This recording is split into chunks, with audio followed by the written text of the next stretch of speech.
Good afternoon, everyone, and welcome to the latest episode of the Atlantic Debrief, the Atlantic Council Europe Center's conversation series where we focus on the most important issues related to the transatlantic relationship today. I'm Rachel Rizzo, and I'm a non-resident senior fellow at the Atlantic Council's Europe Center. Today, I am thrilled to welcome to this conversation Ian Russell. Ian is a longtime campaign operative and sought-after expert in digital and television advertising. He spent almost 2 decades in politics, managing campaigns, advising candidates and office holders, and crafting campaign messaging across the country. Prior to joining Beacon Media in 2017, where he is now, Ian spent 6 years at the Democratic Congressional Campaign Committee, where he served as Deputy Executive Director and National Political Director. So Ian, thanks so much for taking time out of your schedule to join us today. We're thrilled to have you. Thank you for having me. Looking forward to the conversation. Yeah. So the 2024 presidential campaign is underway. Biden officially announced his campaign last week. Trump is running. DeSantis hasn't announced yet, but it seems like the foundation is being laid. Nikki Haley's in the race. And as we know, Americans don't usually vote on foreign policy, but it seems as though we've seen over the last few campaign cycles, both midterms and presidential cycles, that foreign policy seems to be intersecting more with domestic campaign messaging. Is that the case? Is that something that you're seeing? Yeah, that's absolutely right. I'm sure many of your viewers will know that that foreign policy is rarely what animates voters at the ballot box, as you mentioned, with the exception of something very bad happening. I got my start in politics in the aftermath of the early 2000s with the Supreme Court decision that handed the election to George Bush, and then 9/11, and then the march to war in Iraq. And those were times where foreign policy really intruded on the American imagination for obvious reasons, given that we were attacked on 9/11. But since then, it's faded. It will occasionally come back, but it is generally, especially at a time of great financial insecurity and issues like gun violence and the attacks on women's health choices by the Supreme Court and other things that have sort of clouded out foreign policy as a driver of the vote. However, it's really important that candidates look the part. Americans are used to our president being seen as a leader on the world stage. And so we saw President Biden in Ireland a couple of weeks ago, where he was greeted with rapturous applause from adoring crowds all across the island, north and south. He's obviously been especially proud of his Irish heritage, something that he's talked a lot about on the campaign trail. It rarely hurts, especially in the part of the country he's from, to be tapping into an Irish American pedigree, but it also worked with how he's laying out his message heading into re-election. We've seen Ron DeSantis, who, as you mentioned, is not at the moment a declared candidate, but I think it's one of the worst kept secrets in this town, certainly, that he's going to be, is in Israel now. He was was in Israel, and before that was in the United Kingdom. So Americans are used to having a president who can hold his or her own on the world stage and really look the part and at least be proficient in foreign policy. But there's something else that I think is worth mentioning, and that's that Europe especially has become a punching bag in the last few years on the Republican side, starting or really exacerbated with Donald Trump kind of kicking the shins of European leaders at every opportunity, cranking about how they're not paying into NATO. Somebody who, and as you mentioned to your viewers, I'm a partisan Democrat, so take this for what it is. It's what I do for a living and sort of what I am. But Trump was somebody who I don't think understood and certainly didn't agree with what we've seen as the post-war liberal order in the Western world. Didn't understand it, didn't understand America's role in it, and just thought that European governments were trying to scam us and get off cheap when paying for their own defense. So you're seeing that as an animated issue, especially with some of the right-wing populists on the Republican side, and we'll probably see a lot more of that going forward. There's also domestic issues that can have unintended side effects when it comes to foreign policy. The Inflation Reduction Act passed by Congress and pushed by the Biden administration last year didn't set out to make European allies cranky, but has that effect we've seen, if you go back a few years ago to the days of the Obama administration's efforts to pass the Trans-Pacific Partnership and other things that are outward looking, they become subservient to domestic political ends. And so oftentimes, much to the frustration, I'm sure, to our own State Department, to diplomats, to people like yourself and organizations like yours, there can be a lot of like frustration that why are we doing stupid things?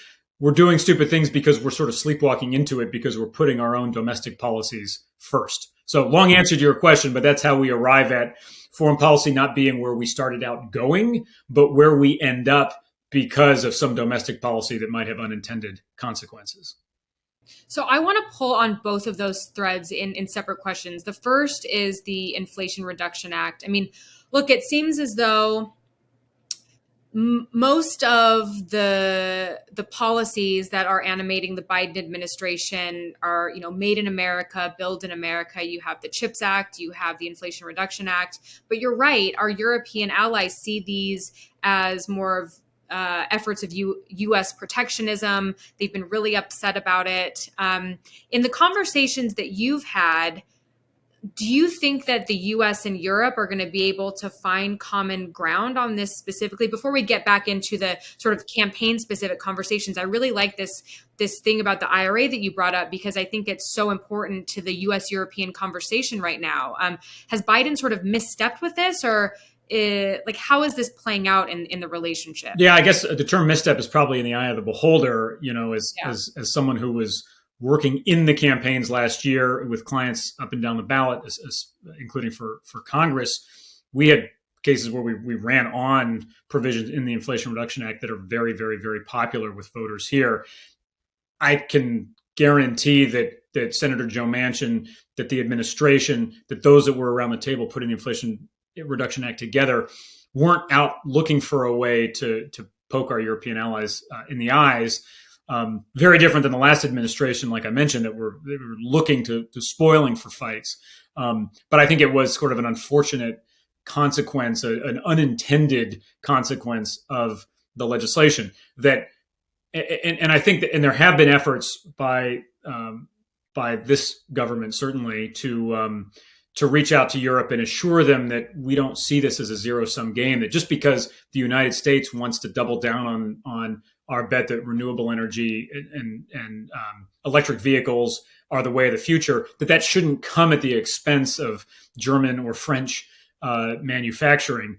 But to Europeans who obviously, given their history, have a bit of a suspicion of things that are seen as more overtly nationalistic when it comes to supply chain development, right? The whole point of one of the points of the European Union and the common market is to get away from that sort of rat race, that it can be very jarring politically. But to any of our friends in Europe, I'd say spend a little time in my native Michigan or in Ohio or Pennsylvania or Illinois, places where we used to make things and need to make things again. Joe Biden understands from a domestic political standpoint the importance of making things in America. He sees where the industry is heading. And I do think there is a good faith effort, I think, on both sides of the Atlantic to reach an understanding about exactly what some of these provisions mean and how to navigate without really unnecessarily causing problems with our important allies in Europe. I think that's right. And, in conversations that I've had in Europe over the last 6 months or so, it's also good to remember that the Europeans have been pushing the United States to meet our climate pledges and to make big climate legislation for a long time. And it's like, guys, we finally did it. Yeah. So I do think that both sides are going to, hopefully come to the table and figure out some way to make sure that this doesn't impede other aspects of this very important partnership. But to that point, I think it's who sits in the White House and who sits in the State Department and who sits in the embassies matter. And a disagreement amongst friends who are generally wanting to row in the same direction is a lot different than what we saw for the 4 years of, and I say the last Trump administration, hopefully the only Trump administration, because if you pile this on top of everything else, then a solution gets further and further and further away. Yeah. So that actually leads into my next question. So it seems as though the disagreements, I mean, there are big disagreements, obviously, between the Democrats and the Republicans in terms of the U.S. relationship with allies, our role in the world.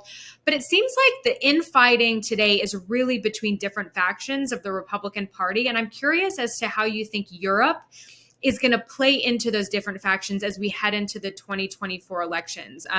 I thought it was really interesting. You had Mitch McConnell at the Munich Security Conference in February saying reports of the Republicans turning inward and more isolationist is way overblown, and that's not happening, actually.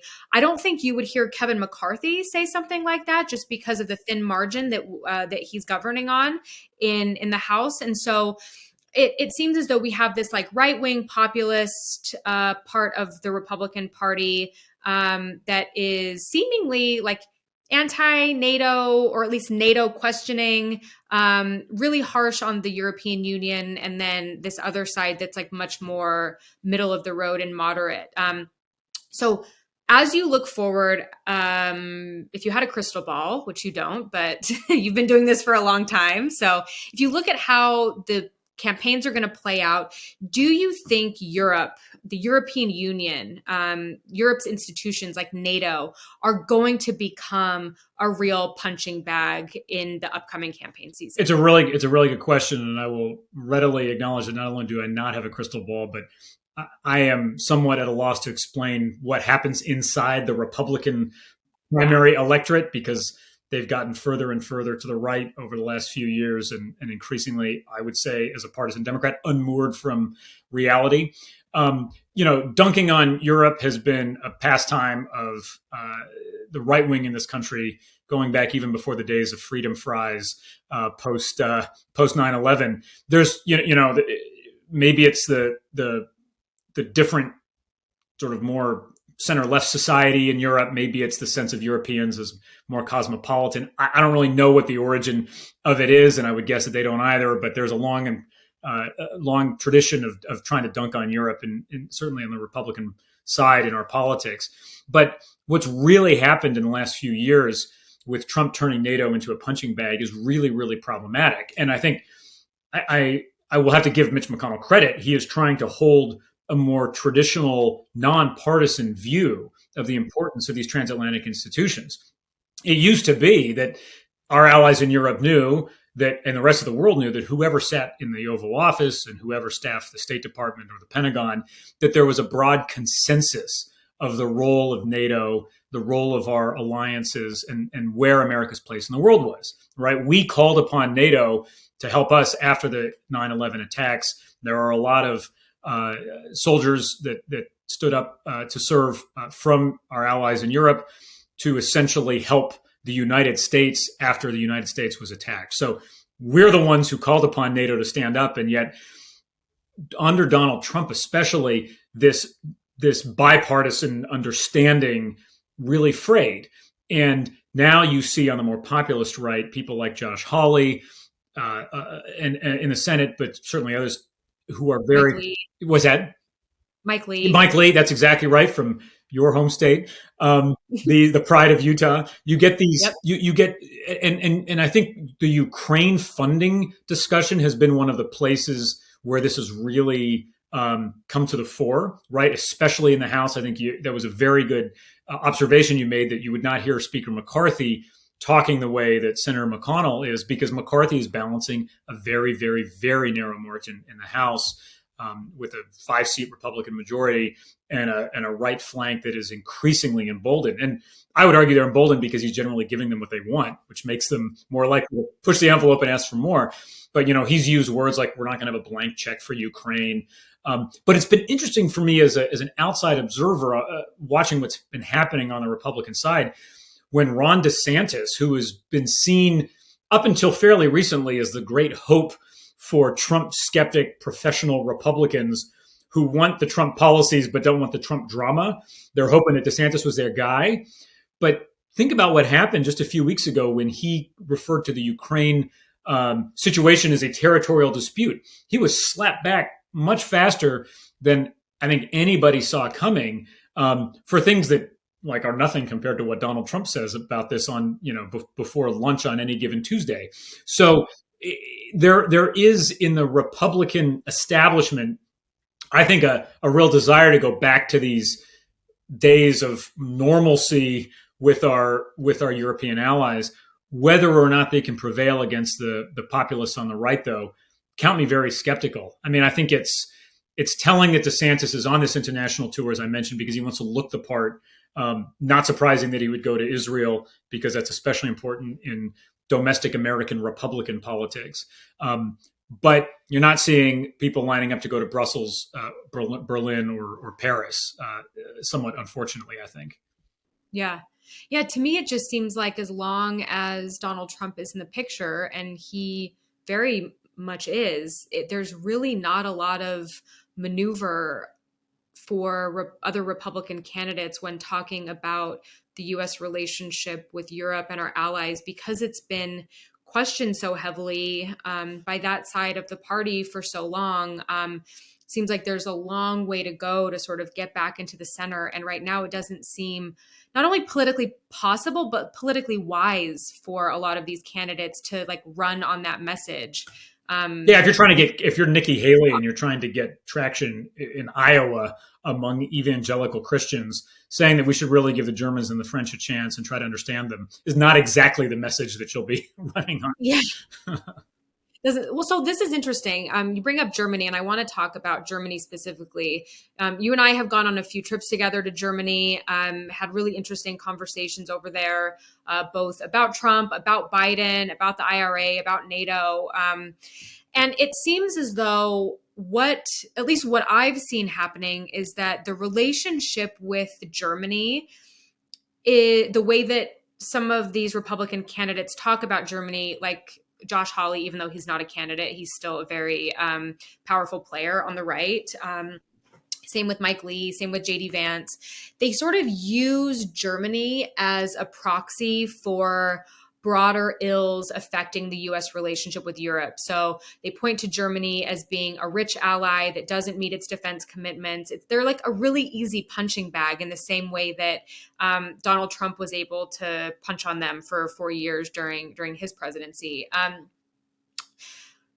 But it seems also that there's a moment here for Germany to really step up to the plate with the Zeitenwende, with this historical turning point, focusing more on security and defense, playing a bigger role in NATO, in Europe. Do you think that the right is going to focus specifically on Germany as a specific problem child between the US and Europe? And like, is Germany going to be able to meet this moment and avoid becoming that? Yeah, no, it's a really good question. I think the Germans are sort of, they're taking it from both sides too, because there are those certainly in the, I don't mean for this to sound negative, but there's those in the sort of the think tank orbit here in Washington, D.C., who for the last year plus have been cranky about the speed with which the chancellor has pushed the German government toward embracing the defense of Ukraine. I think at the expense, or I think a lot of that sort of forgetting that Germans also have to do their own domestic politics.